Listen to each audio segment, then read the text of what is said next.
Hey gang, thanks for joining me here today. I think you're going to get a kick out of this. I'm here with Scott Smith with Canadian Wilderness Outfitters, and I just killed a nice bear here in his camp. It's the second time I've hunted here. Two nice bears that I've shot here. And one thing I like about Scott is that when we start talking about bears, I feel like he is a guy that really knows bears, and we have these kind of conversations where we dive deep into bear behavior and into baiting and stuff like that, where it's the kind of depth of conversation that I don't get to have with a lot of other people. And I apologize, it's really windy out, and we're in the, you'd call this the kitchen tent? Yeah, the cook shack or kitchen tent. Okay, it's our main gathering so we're just winging this here, so it's going to be pretty informal.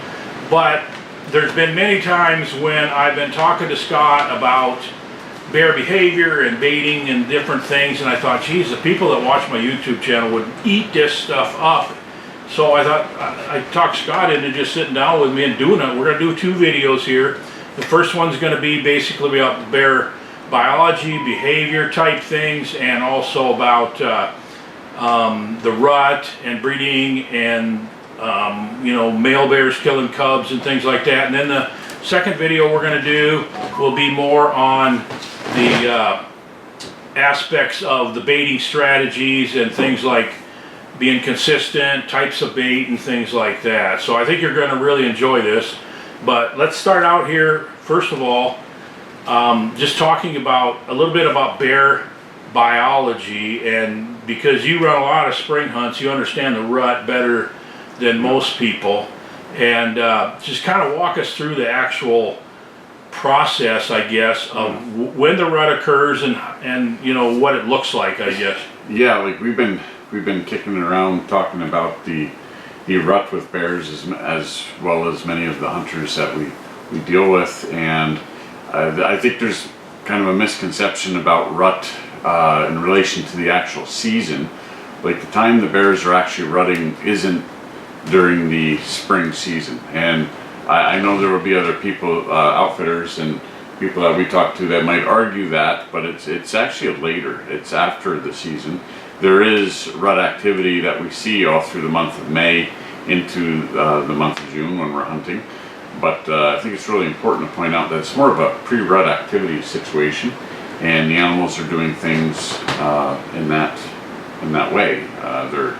They're connecting with sows, they're looking for sows, they're covering more miles, the boars are, and you know, with that, they're hoping to be able to breed when the timing is right. But for the most part, that relationship where the boar is finding a sow and coming into baits maybe with a sow, I think there's periods of times where there's an amount of sows that are starting to come in to where the boars are interested, but the peak breeding of the boars is in the month of July, so that's not really during our spring season. And I know a lot of people are like, you know, getting on to this idea, and I think, like Bernie, it sounds like they're trying to cross over, I'll say, like whitetail terminology to black bear, which makes sense. I mean, how many people know whitetail in the US and Canada as well? Like, and with the whitetail rut, it's a very defined period, and the reason for that is because those fawns have to be born at the right time. They have to be born when the weather's right in the spring for them to survive, and then they have to be born so they're old enough and big enough to get through the next winter when the first snows fly. So the farther north you go, the more compressed the rut is, because there's a smaller window of time when the fawns need to be born. That's right. And Texas, I mean, in Florida they breed for months. In Texas, I've been down there where they're rutting from 1st of November until the end of January. But up here in Manitoba, you know, you got a very, very intense rut. Yeah. So, but the bears aren't that way because of delayed implantation. Right. You got that 60-some days there to bring that egg into where, it's fertilized, the zygote happens, it gets implanted in the wall come September, but everything's got to be right. You know, they got to have the right diet, you know. But if you count back to 60-some days, that's bringing your peak of the rut in July. It's not in June, you know. That would be 80 days or 90 days into that period of time in May. I know we see the activity, and I definitely appreciate, you know, the information the hunters are giving us about the bears coming in, and there was a boar behind a sow, and yes, those situations happen, and they're such social animals to begin with, as you know, like it's quite often bears follow bears, and that's well, and the sows are starting to smell good Yeah. into May, even though if they're not breeding for 6 weeks after that. yeah, And then the delayed implantation, like you say, this is a survival of the species thing, where if she doesn't have the nutrition that it's going to take to maintain. den and Yeah. maintain and raise cubs, the cubs are going to be born within a week or two either side of February 1st in the den, and they're really small, but she can just resorb those eggs. So if she Yeah. hits the den and her body isn't capable of raising cubs in the den until they're able to come out in the spring, she just won't have cubs. Yeah, and any time from the process where the zygote happens, and the issue is like when it implants in that wall. From my understanding, the body starts feeding the situation, but there is a period of time there where she can literally abort, and it's based on her diet, and you know, it's Mother Nature's way of maintaining an animal that could have potential issues with their fall mass crop. Here in where we are, we don't seem to see very little mass crop issues. Like we're not predominantly blueberry fall mass crop place, to where there are some years and some places where you can see that, and population seems to follow accordingly. Where the drop off of the mass crop is, there the sows have issues with their weight and being able to maintain. So yeah, here there's an abundance. We even have a nut source that seems to be quite well. The hazelnut seems to hold quite well, and there's just a myriad of ground and upper bush berry, everything from cranberry, pin cherry, choke cherries. There's a pile of stuff for animals here in the fall. So I think population stays pretty stable. You know, Manitoba's got that going for it in this agricultural area, just at the edge of the boreal forest. Not totally taken with spruce and jack pine. I mean, there is that, but there's also the poplar, which seems to maintain the animals in the spring when they need the nutrition the most in the spring, the early spring when they're coming out. They're into those poplar buds, and this area's got it. And around here, of course, it's an advantage that you're baiting in the fall and helping those sows put on weight and so forth. So when they have let's talk about the cubs themselves for a little bit here. So first of all, so they have these cubs, and they're about the size of a squirrel, people say. Yeah, and, about 9 ounces. Yeah. And so they're nursing on her until they come out of the den, and they're just little fur balls, you know, the size of a house cat, I guess, by the time. Basically the size, Yeah, and so they're with her through that summer, and all through the summer, and then they den with her that fall, and she's still lactating when they go into the den. I guess I don't know for sure if she stops lactating in the den, or I think it's probably the case. Do you know Right. that? Yeah, as far as the details there, I don't really know how, But how anyway, they maintain the individual animal, and when it decides to go into that suspended animation, if that's what you call it, it's full hibernation, right? So it's really interesting to know, like, where they. I know when we went into dens with bears, the sow, she's pretty groggy. She's definitely lactating when we've seen them as newborns, and they're latched right onto her, and they're in her hide, like they're staying in her body, you know. Interesting question though, Bernie. I mean, definitely in that next year, like, where are they at with that? You know, are they still going to maintain a food source through her in the spring. And we wouldn't know, like, because we're not able to harvest the sow and we don't want to harvest the sow, the ability for her to maintain those animals, I would imagine if she had fat reserves, she would just be skinny in the spring, you know?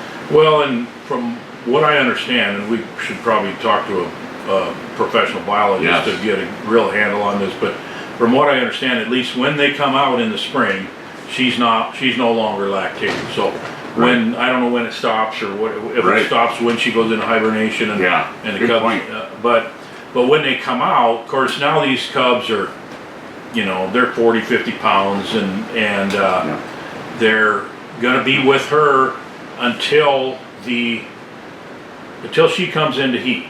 When she starts to smell good there and end of May, first part of June, and the boars start to become hanging around, then the boars typically are gonna run those cubs off. And if they don't, then she will, of Yeah, course. and she'll definitely run the boar cub off, especially in that month of, I've even seen it in the end of April into the first part of May. By the end of May, she's almost certainly done having the boar cub around. And he'll trek in behind the sow and cub. We've seen that. And there's been times where people go like, it's just like that one small bear was interested in that sow and cub, but she wouldn't let him come in. And that's generally the boar cub, but she will definitely tolerate her sow cub with her. She'll share the same area, and there doesn't seem like there's any rival issues that way, but to keep, I guess the idea is to keep from inbreeding, she chases the boar cub off. And so it is getting closer to the time that she would be breeding, into that month of June to where she's got them pushed off. But it's really the prime breeding time again, like we were talking, is July. So Yeah, and then, so when they're breeding, the yearling cubs from the year before are not around. I mean, right. it's dangerous for them with the boar there, and they're just not, they're probably in the same general area. We don't know for sure exactly where they are, and now that they got GPS collars they can put on bears, we're learning more all the time about this, but for the most part, they're out of the picture until the breeding is done, and then many times the cubs will be back with the sow again by fall, because what I see in the areas that I baited and even in areas where I've hunted with outfitters is that it's not terribly uncommon to see a sow with yearling cubs. They're 2/3 the size that she is on the baits together. And I don't know if those are boars or sow cubs, but they sometimes will hook back up together, but they will not den together the next year because she's now pregnant, and so she's going to have cubs in the den. And I guess we don't know for sure. You say you think there's times maybe that the yearling cubs end up denning. We had that discussion one time, I think. Yeah, definitely something. I know we've talked about there. It's hard to know actually where that is there, and that biology, once again, have talked to a biologist on the details of that. So it leads us to the question that everybody knows that the adult boars will kill cubs, and we've talked about this pretty extensively. And I don't know if we 100% agree, but I think we have an understanding.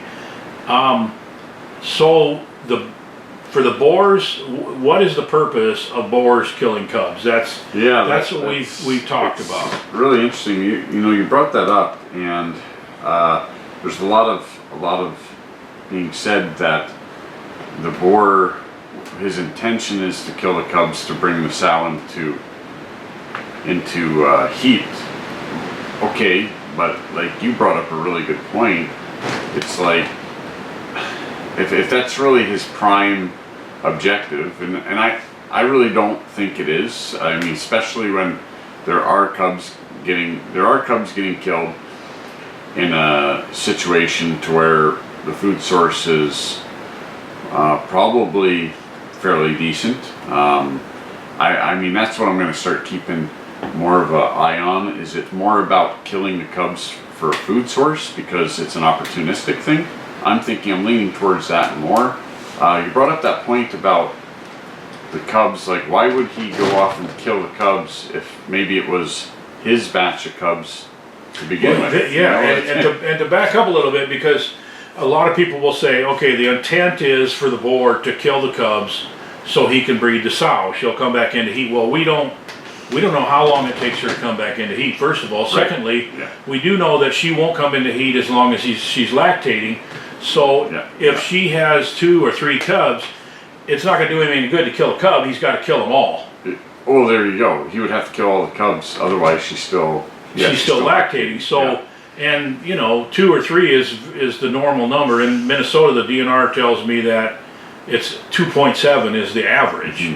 Mm-hmm. Okay, so the other point of that I've wondered about is, from a survival of the species and advancement of the species aspect, why would you kill cubs, viable live cubs, to get potential cubs? Right. Not even, you're not even trading cubs for cubs, you're trading cubs for maybe cubs. Mm-hmm. And then, well, people answer that by saying, well, he's trying to spread his genetic line by killing the cubs, which he has no way of knowing if he's killing his own cubs or not. I mean, that's where it gets pretty intense. And I never even thought of it to that level until you said it the other day, and that's true. Like, I mean, how do you know, right? And so there may be just more to the opportunity of it happening, right? Like, when people have witnessed, not just in black bears, but in brown bears, they've generally witnessed where cubs are being killed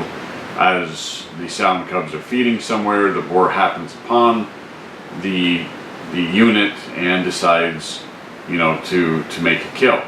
But almost every situation I hear about the kill, he eats the cub too. Yeah. So it's about him eating the cub. He's not eating the cub out of malice. So it's leaning towards me believing it's more of an opportunistic thing, and maybe even more of a natural, maybe a natural animal control, as violent as it is.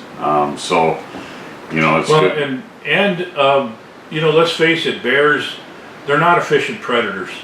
They're not like a cougar that can just go kill something whenever he gets hungry. Right. And bears, they don't get a lot of meat. Cubs are made out of meat. Right. And there's an opportunistic food source, like you say. So I'm kind of leaning towards that too. I'm just about ready to discount that it really has anything to do with the sow coming back into heat. Right, and I mean that can happen, right? Like, she can come back into heat, and then it happens again where she has a cub. So,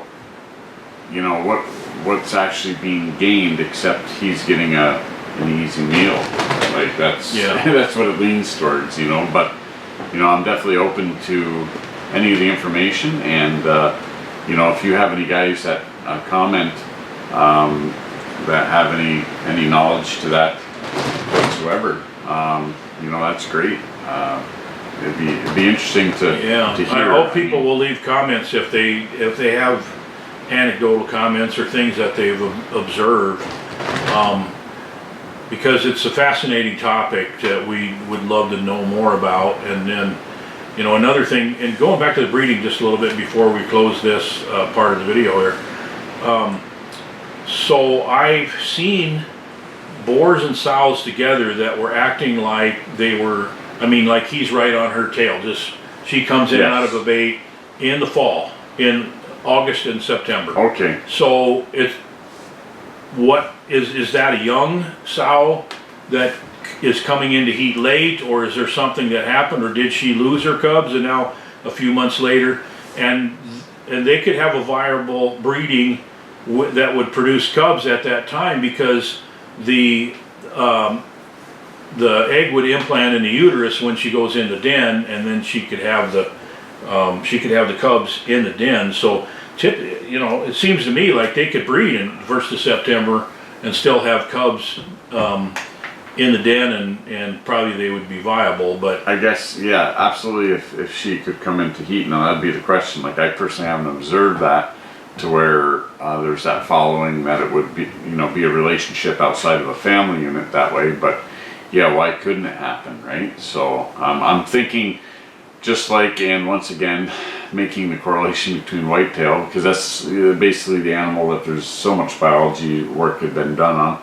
You know, they do recognize that there's immature animals that come into heat later or what, but when it comes to bears, there's just such little information known about it. And good point, you know, like that family of animals, if it has the ability to come into heat outside of a one-time breeding period of time that we know it to be in the month of July, and as long as the zygote can happen, why couldn't they be breeding as late as September? So I mean, it's very possible that you've witnessed it, I would think. And Yeah, I mean, really only once that I went. I've got trail cameras out there they're set on video, and what I'm seeing is I'm like, that looks exactly like they do that exact thing in June. Okay. You know. Yeah. So it's not common by any means, but so anyway, before we get to the end of this, let's give them some nuggets of information. There's people out there that are thinking, I'd love to go on a spring bear hunt in Ontario or Manitoba, Saskatchewan, whatever. We're here in the Duck Mountains of Manitoba, which is phenomenal place to hunt because you got lots of bears, you got big bears, you got some color phases, and you know how to get them in. Let's give some nuggets of information about if somebody says, I'm thinking about going on a spring bear hunt, should I go the end of May? Should I go in June? You know, the season ends here, what, June 30th or something, the end of June? Well, June 16th actually, so it's almost the middle of June, you know. The middle of June. So, give them some information to help make a decision on when they should go and what they can expect.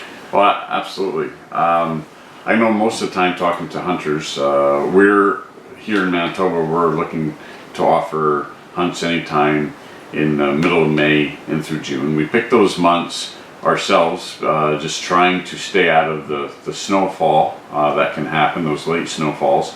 We're trying to get the probably best bear movement we can get, that's the dependable period of time that we can access our hunting areas, right? Like there was snow on the ground here actually in places to where I didn't know if I was going to be using a snow machine or ATV come the first week of May. So I'm trying to stay out of that now and stay past like the 15th of May on. So that's something specific to my area. You know, I've been doing this myself for over 30 years now, and I've just been finding that to have the stress of worrying about taking people earlier, and I hate to have to call somebody that it's their one trip a year, and I got to call them and tell them, like, you know, we're looking like we're going to have to cancel your trip. I mean, some of these guys, you know, they got to plan a year, some even two in advance, and it's a bit much to do that, right? So here in Manitoba, from the month of May into June, the planning mostly, I see primarily what a hunter is looking to do for their time that they can take off from their work or their life to break away and do a hunt. Any of the weeks can accommodate them. Usually earlier you're dealing with maybe less chance of mosquitoes versus later you're going to have your mosquitoes.